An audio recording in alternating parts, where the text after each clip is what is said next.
आजम खान साहब, सबसे पहले सवाल आपसे ही है, क्योंकि रामगोपाल यादव जी के बयान को कोट करते हुए योगी आदित्यनाथ जी ने सवाल भी उठाया और उन्होंने कहा कि इंडी गठबंधन जो है वो राम विरोधी है और इस बार का चुनाव राम विरोधी और राम भक्तों के बीच में है, रामद्रोही और राम भक्तों के बीच में है। तो क्या आप लोग राम द्रोही हैं? आप लोग ये मानकर चल रहे हैं कि राम भक्त आप लोगों को वोट नहीं देंगे, इसलिए राम मंदिर और राम पर आप लोगों की टिप्पणी आती है? ऐसा नहीं है। पुरुषोत्तम राम सबके हैं और इन लोगों ने एक बांटने का काम किया है। मर्यादा पुरुषोत्तम जी को बांटने का काम किया। हमारी पार्टी कभी भी राम बट गए, राम को बांटने का काम किया इन लोगों। बट गए राम जी, इन लोगों ने बांटने का। कैसे बट गए? कैसे क्या बांट गए भाई? वोट के नाम पे, धर्म के नाम पे लड़ाने का काम किया। तो राम जी कैसे बटे? राम जी ऐसे बटे कि अभी दिखाते क्या हमारी पार्टी के अखिलेश यादव जी की पूजा नहीं करते क्या? हाँ। मंदिर पे नहीं जाते? नहीं, राम कैसे बटे ये बताइए। राम बांट दिए इन लोगों ने। कैसे बटे राम बताइए ना। क्या हिंदू के हो गए, मुसलमान के नहीं रहे? क्या उच्च वर्ग के हो गए, नीच वर्ग के नहीं रहे? कैसे बटे? किसने बांटा बताइए? ये तो मोदी जी ने और योगी जी ने बांट। कैसे? इसी तरह भ्रम फैला के बांट दिया। क्या भ्रम फैलाया? कि वो ये नहीं पूछते। आज आपकी बोलती बंद कर दूंगा, मैं राम पर बात कर रहा हूं। और ये समझ लीजिए, इस देश में करोड़ों लोग हैं जो राम भक्त हैं। आप लोगों को वोट नहीं चाहिए तो बोल दीजिए एक बार कैमरे पर कि राम भक्त हमको नहीं चाहिए। लेकिन ये बांट का खेले वाली बात मत कीजिए, सीधा जवाब दीजिए, क्या आप लोगों को राम भक्तों का वोट नहीं चाहिए? क्यों नहीं चाहिए राम भक्त? तो रामगोपाल यादव क्यों कह रहे हैं, हम भी लोग रामगोपाल यादव क्यों कह रहे हैं कि राम मंदिर बेकार है? समाजवादी पार्टी के लिए राम मंदिर बेकार है? नहीं, कैसे बेकार है? नहीं बेकार नहीं है? अरे बोलिए ना राम भाई, पूरी तरह से जिस तरह से 3-4 मेरे सवाल का जवाब दीजिए। जनता के सवाल का जवाब नहीं दे पाएंगे, जनता तो अपना मत तय कर देगी। पूरी तरीके से कंप्लीट नहीं था। हाँ। मंदिर प्राण प्रतिष्ठा जो की गई है, हाँ। वो पूरी तरीके से कंप्लीट नहीं था। आपको कंप्लीट नहीं लगती है? आपको तो राम भी नहीं लगते थे ना, आपको तो राम भी नहीं लगते थे वहाँ पर। ऐसा नहीं। कैसे पूरी तरह से कंप्लीट नहीं था? क्या जानकारी है आपको राम मंदिर के बारे में? राम मंदिर के बारे में आप क्या जानते हैं? अभी आप कैसा पूरा नहीं कह सकते आप राम मंदिर के बारे में? राम अपने आप में पूरा है, आप राम को कैसे कह सकते हैं, राम के मंदिर को, कि राम मंदिर पूरा नहीं था? आप कैसे कह सकते हैं? राम मंदिर के बारे में आप जानते क्या है? क्या है राम मंदिर? आप भाई कितना अध्ययन किया राम मंदिर के बारे में? आपको राम अधूरे लगते हैं? आपको राम मंदिर अधूरा लगता है? आप राम के बारे में क्या जानते हैं? आप राम के बारे में बताइए, क्या जानते हैं आप राम के बारे में? What do you think about Ram? Ram के बारे में आप जानते क्या है? कैसे राम पूरे नहीं है? मंदिर कैसे पूरा नहीं है? आप कैसे कह सकते हैं मंदिर पूरा नहीं है? आप अपना पक्ष स्पष्ट कीजिए, मंदिर कैसे पूरा नहीं है?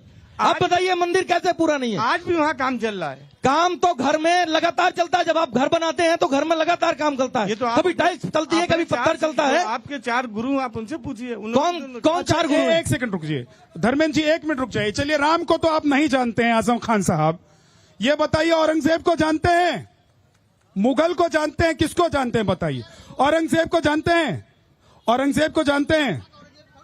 नहीं जानते हैं, हिस्ट्री में है, उनको पढ़ा है, देखा है। क्या पढ़े हैं? देखा गया उनको, लेकिन क्या पढ़े हैं भाई साहब? चलिए एक बार डीपी दुबे जी के पास चलते हैं। डीपी दुबे जी, क्यों आप लोग राम विरोधी हो गए और क्यों योगी आदित्यनाथ कह रहे हैं कि ये चुनाव राम भक्त और राम द्रोहियों के बीच में? पहले तो आप ये बताइए कि किसने कहा है कि राम विरोधी हैं हम? योगी आदित्यनाथ कह रहे हैं। योगी आदित्यनाथ जी गलत कह रहे हैं। मैं आप जब राम मंदिर का निर्णय हो रहा था, जब राम मंदिर का निर्णय हो रहा था, तब कांग्रेस और समाजवादी पार्टी के लोग अपने वकील खड़े कर रहे थे। पहले आपके सरकार के लोग एक मिनट बाजार में आए कि बात करने आए? पहले आप ये नहीं प्लीज आप तो बाजार वाली बात कर रहे हैं। या तो एक आदमी की बात सुनिए, जिसको बात करने का मौका दिया जाए उसकी बात सुनिए, और या तो चिल्लाना है तो चौराहे में खड़े हो जाइए। अपनी बात कहिए प्लीज। आप राम मंदिर के बारे में कह रहे हैं, इसको छोड़ के मैं कैसे विरोधी हैं आपके कांग्रेस के लोग? राम मंदिर में जब मुकदमा चल रहा था, उसके विपक्ष में वो अधिवक्ता खड़े कर रहे थे, वकील खड़े कर रहे थे। आप बता रहे हैं कैसे विरोधी हैं? विरोधी नहीं है आप इसका जवाब दीजिए। आपके कांग्रेस ने वकील क्यों खड़े किए? राम मंदिर पे आपके कांग्रेस ने वकील क्यों खड़े किए? आप इसका जवाब दीजिए। राम मंदिर में आपकी कांग्रेस ने वकील क्यों खड़े किए? एक सेकंड रुकिए, उनको बोलने का मौका तो दीजिए। धर्मेंद्र जी, गैस निकालने दीजिए। प्लीज बोलिए। आप कह रहे हैं इंतजार रह जाएंगे। 14 में भी इंतजार किया, 19 में भी करेंगे, 24 में भी करते रह जाएंगे। बोल लीजिए सर, मौका है। आप कह रहे हैं कि कांग्रेस राम विरोधी है। कांग्रेस राम विरोधी होती तो राजीव जी ने ताला खुलवाया होता मंदिर का। पहले तो उन्होंने ताला खुलवाया। राजीव जी की मजबूरी थी। राजीव जी की मजबूरी थी। मजबूरी थी भैया। राजीव जी के बाद राहुल गांधी जी ने कितना मंदिर का दर्शन किया? अरे मैं भैया, सोनिया गांधी जी ने कितने बार मंदिर का दर्शन किया? मैं कह रहा हूँ, सोनिया गांधी जी ने कितने बार मंदिर के लिए अपने वकील पहले जवाब दीजिए कि राजीव गांधी जी ने क्यों ताला खुलवाया? कांग्रेस की मजबूरी थी। कांग्रेस की मजबूरी थी। क्या मजबूरी? कांग्रेस की मजबूरी थी। जनता चाहती थी कि मंदिर का ताला खुलना चाहिए। चाहती थी कि नहीं चाहती थी? भाजपा की जनता चाहती थी कि मंदिर का ताला खुलना चाहिए। भाजपा की मजबूरी थी सरकार बनाना, इसलिए रामचंद्र मर्यादा पुरुषोत्तम राम के उन्होंने पीछे वो किया, अपने को पीछे लगाया। तो एक चीज कह रहा हूँ, एक सेकंड कांग्रेस ने क्यों नहीं लगाया? धर्मेंद्र भाई एक मिनट रुकिए, क्यों नहीं लगाया? मान लीजिए मैं एक सेकंड जनता के पास चलता हूं, क्योंकि देखिए यहाँ पर 6 विधानसभा की सीटें हैं और उसमें से 3 पर बीजेपी है, 2 पर समाजवादी पार्टी है और कुल मिलाकर 4 सीट पर एनडीए है, अपना दल पर एक विधायक है। तो जनता से मैं ये आज पूछना चाहता हूं कि भैया मान लीजिए मजबूरी में ही सही और वोट लेने के लिए ही सही, अगर राम मंदिर बना है तो क्या राम भक्त अब उन लोगों के साथ खड़े होंगे, जाएंगे, उनको वोट करेंगे जो लोग राम मंदिर या राम के खिलाफ बोल रहे हैं? बताइए कौन कौन लोग उनके साथ खड़े होंगे? हाथ उठाइए जरा एक बार। क्या आप लोग राम विरोधियों के साथ खड़े होंगे? जोर से बोलिए भाई।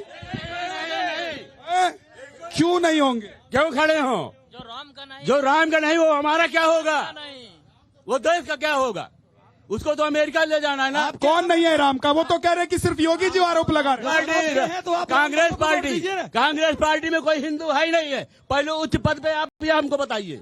राहुल गांधी जी हिंदू नहीं है, जनेऊ दिखा रहे थे। तो हम क्रॉस ब्रिज कहते हैं, ये नहीं है। जब 370 हटा तब ये कहाँ थे?